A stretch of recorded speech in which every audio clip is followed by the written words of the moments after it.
Hi, this is Ed. I'm in San Diego, and our very special guest today, again, is Ron Cooper, the Cooper Culture.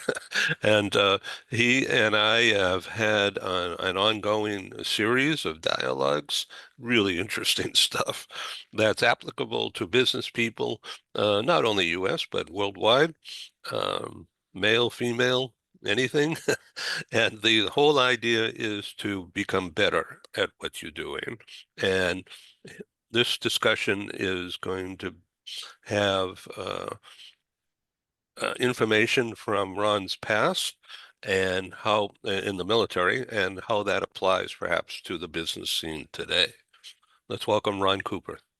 Thank you, Ed. Appreciate it. It's always great to be with you and your listening and viewing audience.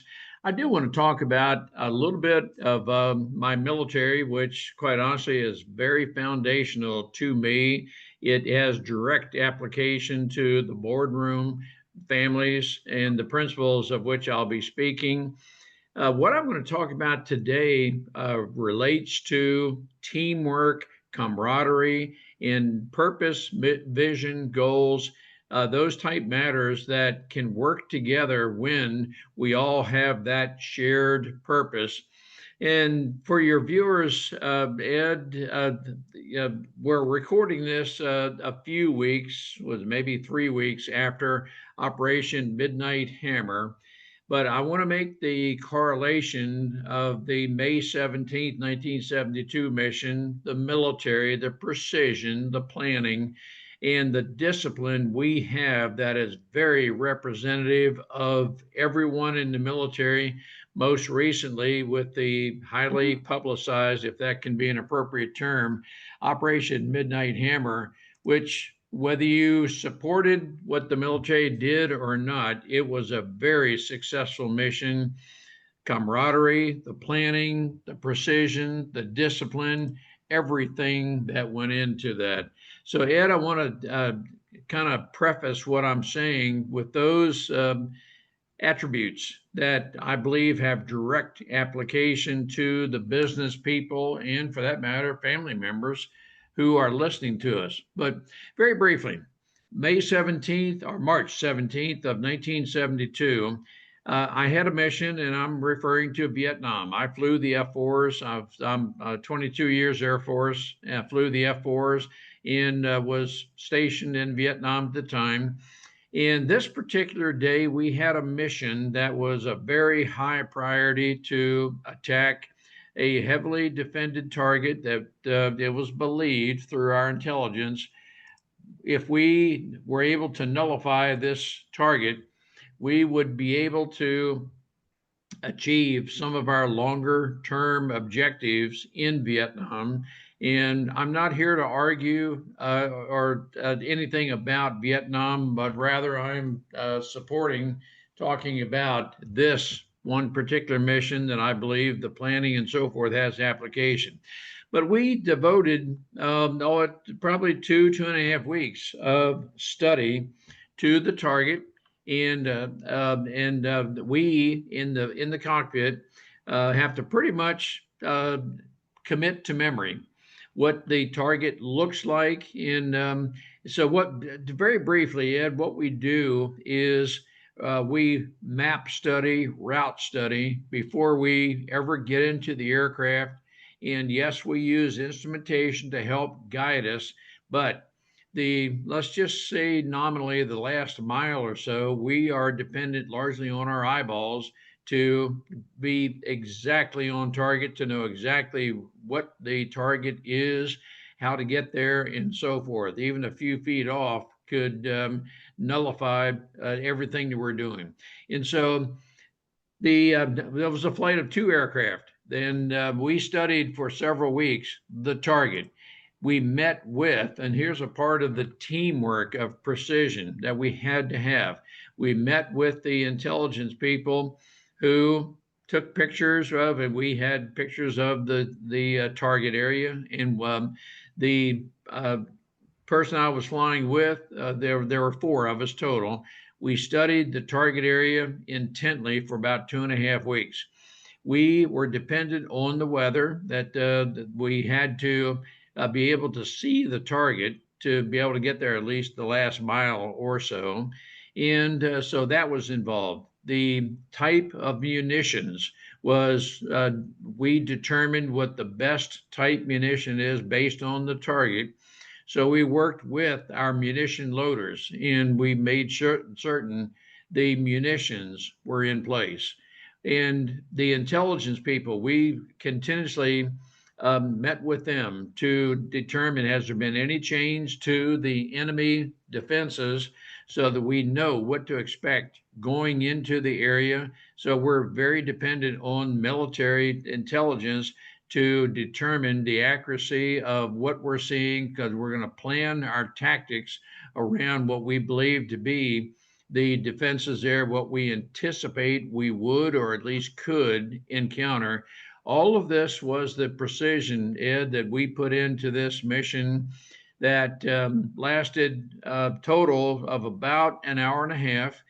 And so on the day that we decided would be the right day, the right weather, everything coming together, May 7th, I said March before, I believe it was May 17th of 1972. But we decided that, yes, everything is coming together. And so the people who made all this possible, I don't know, I'm going to guess, Ed, could have been 100 different people who contributed to the weather forecast, the intelligence, munitions loaders, the aircraft maintainers, the crew chief, and so forth, maybe 100 or so people total involved in this. And in many cases, we didn't know each other's names. We just knew that we're on the team. But we were the proverbial last 5 yards, so to speak, if I could use somewhat of a football analogy. But we were the ones who saluted as we went out to the aircraft, thanked the crew chief and those that put the aircraft together, the munitions on, and so forth. As we taxied out, there were two of us, two aircraft, and we had people lined up along the taxiway. And Ed, as you may know, and I talked a little bit about this, addressed it in the our Top Gun Mindset recording we did several weeks ago. But I gave a thumbs up to all of those that were lined along the taxiway. And that's the thumbs up for aircrew members is the signal. Thank you. Thank you. As a team member, as we are taxiing along with the cockpit canopy up, we gave everybody a thumbs up as we taxied by. And again, that's our way of saying thank you for your support.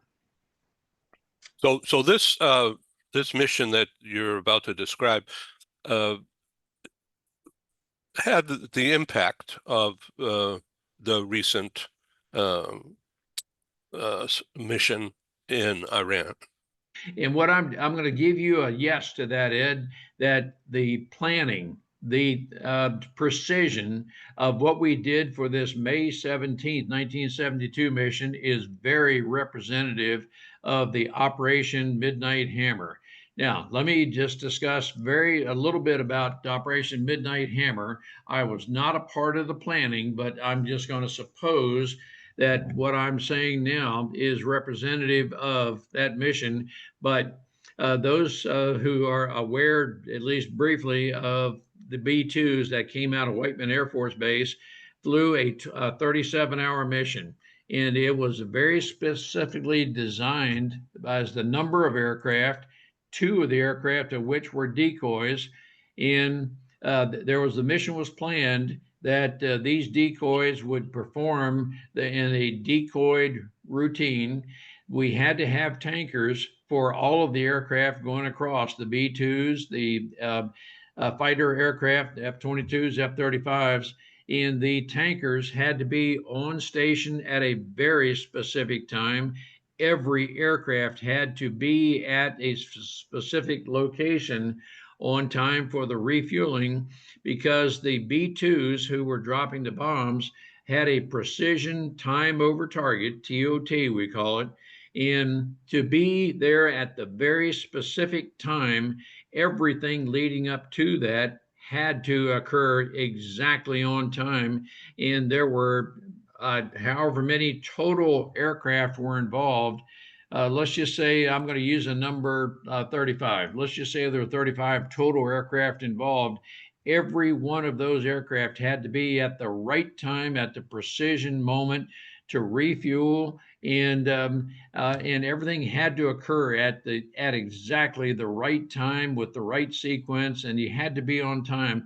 Ed, that's a part of the discipline that is very, very prevalent with the military. Not close enough. I mean, when your TOT is to the second, not sometime that day, or well, that's we're within a few minutes, close enough. Nope, none of that stuff applies. We have to be right there exactly on time, because if I'm off, that could adversely affect the timing of everyone who follows behind me, and everything is timed with exacting precision. So that's the type thing that we had, the planning, the camaraderie, the teamwork of going into our mission on May 17th, 1972. We took off, and in the just to use some of the terms that we used for takeoff. This is Olympia flight, ready for takeoff. Roger, Olympia flight. You are cleared for takeoff. The winds are 070, occasionally 090 at 5 knots. Cleared for takeoff. We'll welcome you back. And that was pretty close to the wording that we had in taking off. So we approached the target at low altitude. We had planned this to be traveling at anywhere between 475 to 500 knots, nautical miles per hour. And we approached the target at a higher altitude, descended to a low altitude, and we were below what we call an overcast. The weather was above us, but we at this point are traveling at almost 500 knots, nautical miles per hour, approaching the target. Ed, as we are approaching the target, maybe, I'm just going to take a guess, 2 miles out, we encountered AAA, which is known as anti-aircraft fire. Now, to those who are not familiar with anti-aircraft fire from the cockpit and so forth, traveling what may have been about 100 feet above the ground, 500 knots, we're very used to that. We're trained to do that. The best way I can describe this, Ed, to those that are not familiar with anti-aircraft fire, if you can envision yourself driving a car at 500 miles an hour, and you have fireworks that are being fired at ground level from both the left and the right front toward you, that's about the best way I can describe the anti-aircraft fire that we were encountering as we were perhaps a mile or two from the target. And I'm not trying to build this up to be anything more than what it was, but we knew that we were somehow have to get through this anti-aircraft fire. We were at a point where any evasive maneuvering could have put us in the way of, and we could have been shot down. We were both very, very fortunate. And I'd have to say, Ed, a power that's much greater than me brought us through that, and neither one of us took a hit from that anti-aircraft fire. We put the aircraft or deployed our weapons on target, and we climbed, and I would say thankfully, through what was then the overcast, because we were in the clouds, and the Vietnamese, those that were our adversaries, could not see us.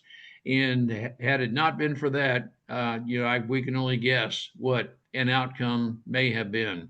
And so we climbed above the overcast, rejoined, as we call it, the two aircraft together, and returned home. And it was about an hour and a half later that we returned home. And I'll tell you, Ed, as we approached the airdrome of our takeoff point, using aeronautical terms, we said, Olympia flight, gear down, full stop. And the tower personnel said, Olympia 1, Olympia 2, you are cleared to land. Welcome back.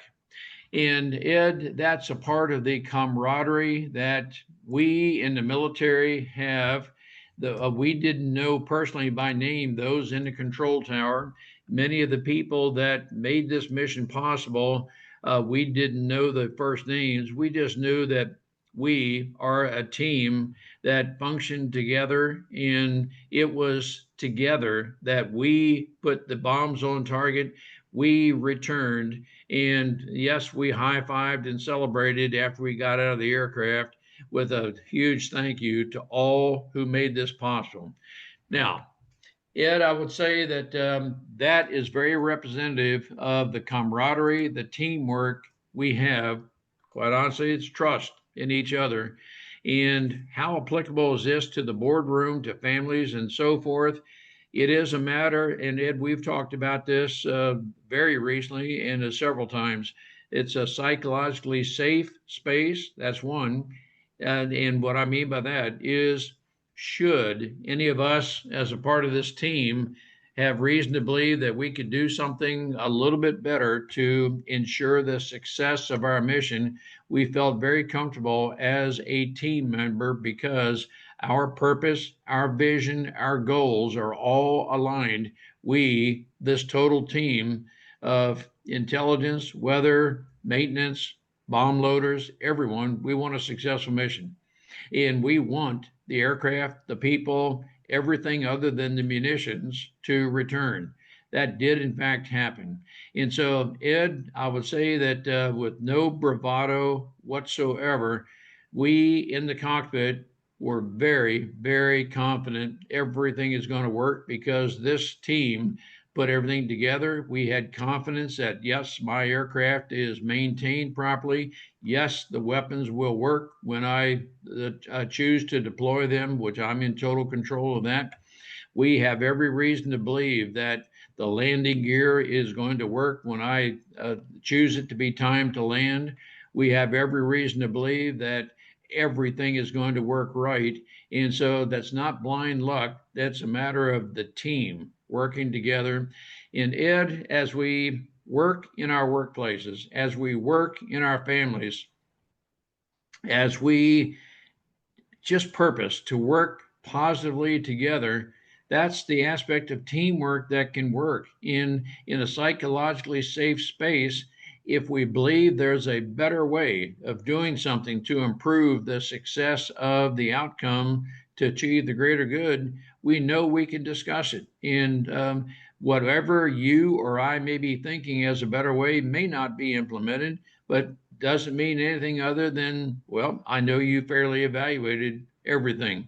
Ed, that's a brief overview of an hour and a half mission that occurred more than 50 years ago, but is very, very representative of our military teamwork and how people can very effectively work together when we have the purpose of a purpose, vision, and goals in how everything can work together. Ed, it's a topic that can last a long time, and it does take a while to develop this amount of camaraderie within our families, our team, developing trust, and so forth. But a lot of the attributes we have discussed that went into the workings of this mission, we have discussed in several broadcast recordings, but it's very, very representative of the military. So, Ed, that's a part of what we're about. Well, I thank you very much for sharing such detail. And let's chat, if we can, about applications to uh, business Certainly. and having a game plan to achieve a desired goal Yes. and an objective. So uh, when you're training, how do you convey that uh, prep that you've just described and the mindset? How do you convey that to in a business environment where there is it possible? I'm just going to get right to it. Is it possible to have that without the discipline, enforcement, over here, up here, always in mind as you would in the military. Uh, and so people are really motivated to do exactly what you were just describing. And Ed, I think the short answer to your question is yes, it is possible. Now, we in the military pledge to support the Constitution of the United States against all enemies, foreign and domestic. And we raise our right hand and we pledge to do that. That is representative of values. And I believe, Ed, in the context of business, you want to have the right people in place. You want to have the right people on your team. And in the context of purpose, vision, and goals, you want to have people who share your values. That is, can we be aligned? And quite honestly, Ed, I need to, if I'm the team lead, CEO, wherever I am, if I'm the person who's leading whatever I'm doing, I need to know who I am. I need to know what my strengths are, weaknesses.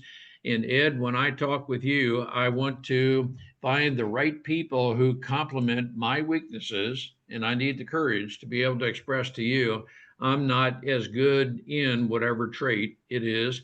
And I need people on my team who complement me because we're talking about the total team. And so, Ed, I would ask you, and quite honestly, I would want for you to take a personality assessment to clearly identify your strengths. And through that, we can be assured that your strengths would complement mine. Now, as far as values, we may or may not be able to assess that through any sort of a personality assessment, but I do want to know your values. And I hope I can clearly identify your values through some open ended questions in the interview process. And so, Ed, when I feel I know your values, you know my values, those of the total team, let's say the company, what are the values on which we hire people? What are the foundational principles on which we operate? If we have total alignment with that, then I do believe that we can have a very functional, trustworthy team. But we need to ensure, I believe, fundamentally, we have those with the right values. Then they do want to contribute to the greater good of the company. Well, that's challenging, and I would imagine that you've had to make some tough decisions along the way. Well, and there are times, Ed, we need to make tough decisions. And there are some times let's say a person interviewed well, but we find that, well, it appears your values, your work ethic are not aligned with those of the company. And I'm not the kind of person that I want to say just farewell. No, if you prove yourself to be worthy, but maybe a better company would be more suited to you, I want to help you find a better location. But Ed, again, I want to do the best I can to tell you exactly what our company is, what we represent. If we have a very specified community outreach, can you support that? And can you identify with the values of my company? And I would give you the opportunity to explain how you do that. And but it's an open-ended conversation, and so I want to be discerning that I can determine if you share the values, and if we do share the values, there's a pretty good chance, Ed, that you will want to stay with me. I want to stay with you for as long as things work out. And yes, the 50 years of the employment, the gold watch, are pretty much in the past. But at least I would hope that I would be able to offer you the opportunity to be with me, my company, as long as you would choose to be. So that's a lot of what I represent. Well, that's clear, very clear. And um, that's how you earn, not you, but well, people earn loyalty, earn reward. And see, Ed, no, that's exactly what it is. And you and I and other forums have talked very, very much about projecting care. And I can verbalize it, but not have it projected. I may not personify what my words are, but when my words and my character personify the fact that I do care, that to me is a universal language. Even if I don't speak your native language, I believe you will be able to discern from me if I do, in fact, care. In the context of remote employment and so forth, we have got to project the fact that we do care about you, even if you're not geographically, physically co-located with me. I need to project to you, I do in fact care about you. And it's not that I'm going to be over the shouldering you. I'm not going to micromanage you at all, but I want you to know I care about you. And I do in fact care about your family. And so I'm the kind of person, Ed, I'll never intrude on the privacy of your family, but I do know the continuum between family and work, and I want to do everything I can to be available to you and the family to help you overcome whatever situations you may be encountering in the family without over personalizing things. But I want to be available to you because to use somewhat of a trite cliche, yep, family. And it's all about shared values. And that's what we're about, Ed. It's very cool, and I really enjoyed this conversation with you. Uh, and now I'd like to turn to something similar, but in business, you know, doing things remotely a lot.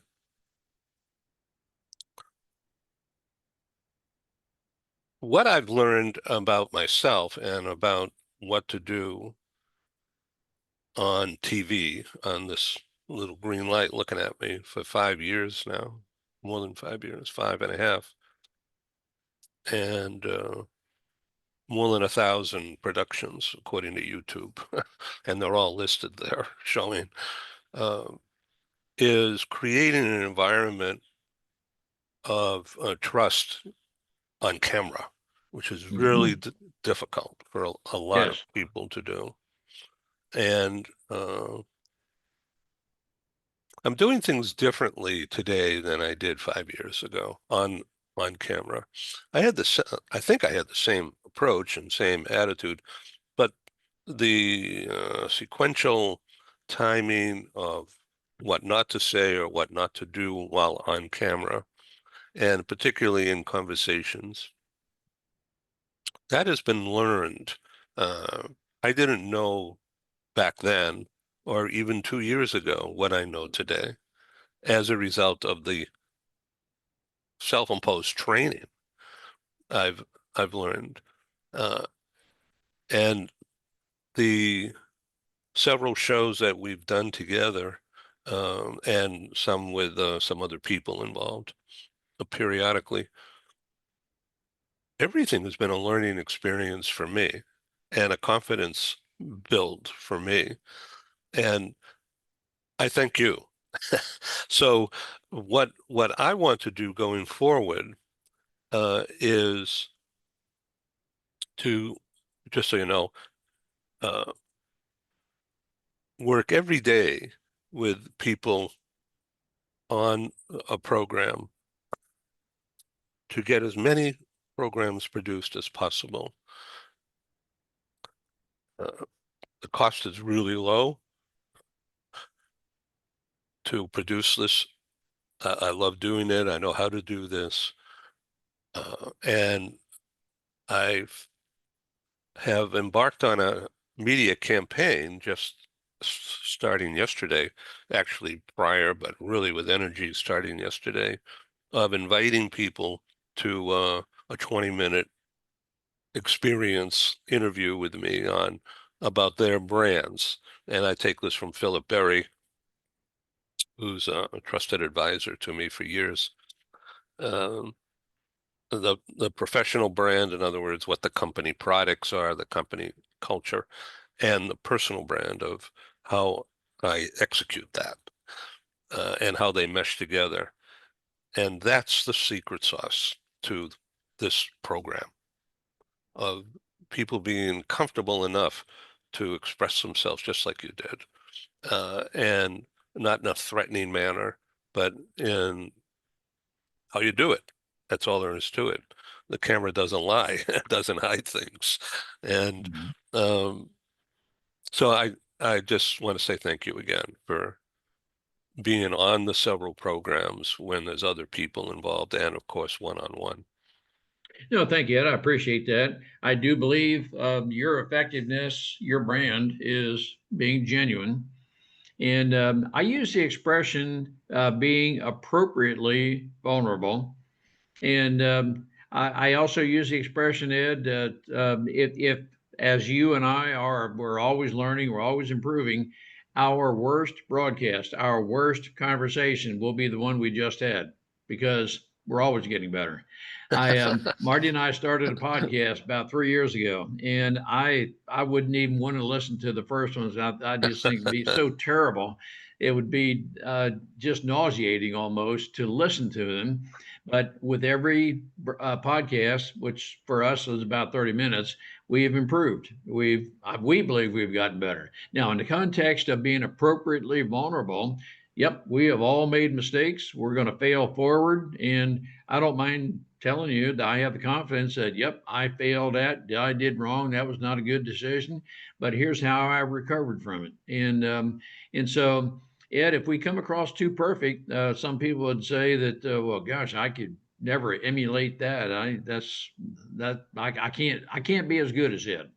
And but yet, if we are very genuine with ourselves, I can tell you in an early life, I could never have had the conversation. If I was now what I was then, I'd never be able to have the conversation I'm having with you right now because I didn't have any confidence at all. Another story for another time, maybe. But I think it's appropriate to be appropriately vulnerable. That yep, I used to be, been there, done that type thing. But hey, we're always looking for ways to get better, people to surround ourselves with. And you're that kind of person, Ed. Surround yourself with the Ed Cohens of the world. Yes, so nice. So as we come to a close here in the next few minutes, one of my customers and friends, um, and we've never met in person, it's always been on screen, is a younger woman who's European, and she helps mainly other women deal with this thing called the imposter Yes. syndrome about some people, and it's not just women. Even I, if you can believe it, had some kind of issue with, do I, am I that person? Can I do this? Maybe I shouldn't, maybe I should, and there's this thing in there talking. So she makes a podcast series all about this thing. And so anyway, people have that. But in the military, how do you, how do you, you know, Air Force pilots, uh, they just don't come in off the street. They're rigorously trained and vetted before they're allowed to fly a plane, right? Never mind being a team such as yours, uh, where it's life-threatening, and you better be at the top. Anyway, in business, it's not that easy. I mean, nothing's easy, Well, but in some degree, there yes. has to be some kind of prep. No, you're right. In the military flying, that there's some people that wash out early. We call it washout rate. Wash That out. you have X number apply, they're accepted, but only let's just say 50% will graduate. And so the washout rate, for whatever reason, boy, I thought I'd be able to fly. I thought I'd be able to think this way and so forth, but nope, things didn't work out right. That'll happen in business sometimes that I thought I hired the right person. I thought that the interview went very well and everything seemed to be lined up right. And you do talk about the mask that I refer to frequently, the imposter syndrome, that I can maybe put on a false mask that I am somebody. Um, uh, I'll look good at the interview, let's say. But then later you find out that, well, no, And so I believe, Ed, that's a part of the interview process. How can I find out who the real Ron Cooper is? Yeah, he prepared for the interview and so forth and so on, but is he the real person we need? Do your values align with? Are you totally genuine, or can I see through any facade that maybe you're projecting, the imposter syndrome, the masking, and so forth? Yeah, that's a part of the interview process. It takes a while to learn. And how can you determine who that real person is? But now there are some people whose skill sets, whose values are right. But hey, I've got a personal problem, and oh gosh, I don't know if I can discuss this with you, Ed. But if you believe that person is worth keeping on, you want to develop the confidence, the trust. You want to have that psychologically safe space to where the person will feel comfortable divulging to you. And you may not be the best person to help them through whatever they're experiencing, but at least you can put them in contact with someone who is. But do you have the confidence in yourself? Do they have the confidence and loyalty in you that, Ed, I believe you care enough that if I tell you about this, you could help me through it, and my job is not at risk? A long answer, Ed, but that's all a part of what I believe to be very consummate teamwork, and the loyalty, the retention, and all of that follows. Bravo. A great show. Thank you, Ron Cooper. Thank you, Uh, Ed. Always appreciate being with you. so the Cooper culture, and what's the website? Thank you. It is www.thecooperculture, TheCooperCulture.com. Go there, you'll learn more about us, and we look forward to chatting with you. And we do want to partner with you to help you create and sustain the culture where everyone gets along. We have high retention rates. We're loyal to each other, and we freely discuss whatever will be in the long-term good of each one of us. Amen. Thank you. Have a good weekend. Thank you, Ed. You too. Thanks. Thank you.